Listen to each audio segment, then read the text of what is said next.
2017, combined worldwide sales of cannabis products, legal and illegal, were over 200 billion a year. But where did it all begin? It goes back to Neolithic Japan, about 10,000 BC.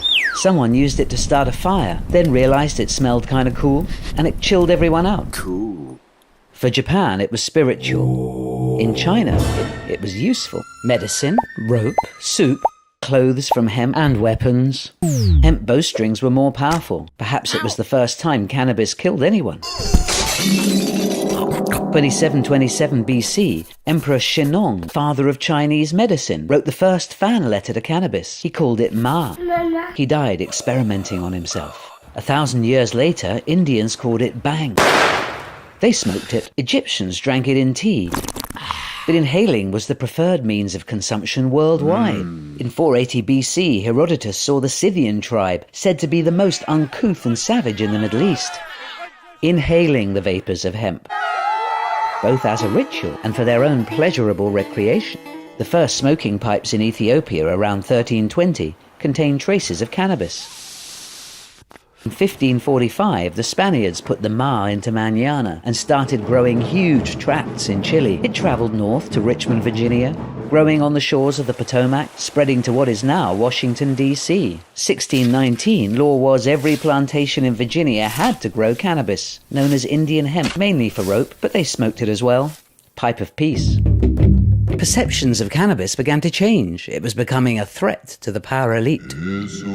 And Wash, D.C. was the place America began to outlaw the drug, making it a prescription-only medicine in 1906. By the 1920s, laws were tightening, thanks to lobbying by the beer industry and Harry J. Anslinger, first head of the U.S. Bureau of Narcotics. They called him Harry Party Pooper. In slave labor colonies like India, Brazil, and Singapore, cannabis was labeled the shirker's drug. So high. Cocaine was promoted as the worker's drug, increasing stamina and concentration by as much as cannabis reduced it. Government-funded movie Reefer Madness showed how a single puff of weed drives men and women to wild psychosis. Cannabis regulation tightened and tightened. It was finally banned in 1937, in case it turned the nation's youth into communists. Narcotics Bureau boss Harry Anslinger sure boosted the profits of the brewers and the paper barons. By the 1950s, cannabis was heavily associated with jazz musicians.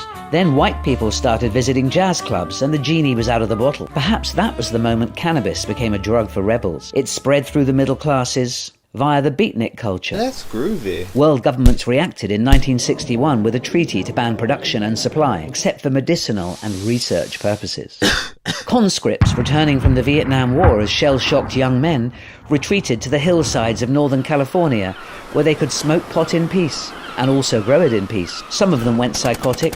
Whether a result of the war or the cannabis is hard to prove. In 1971, Richard Nixon combined the two when he coined the war on drugs. It was a great excuse to tool up for a global war against a generation of super-rich dealers who are still with us.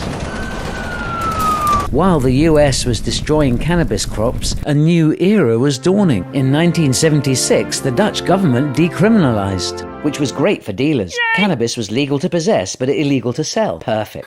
In 2001, Portugal adopted the Dutch policy. The same year, Canada became the first country to legalize medical marijuana.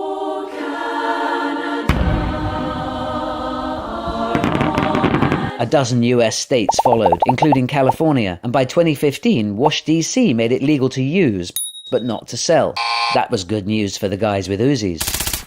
By 2020, medical marijuana sales are forecast to be 17 billion a year in the USA alone, and illegal sales at about 40 billion.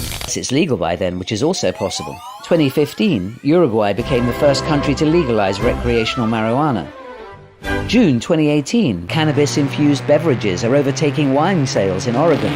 Americans rejoiced when the FDA approved Epidiolex for treating epilepsy. In the UK, sufferers begged for the same cannabinoids. October 2018, Canada legalized recreational use, joining 9 US states and Washington, D.C.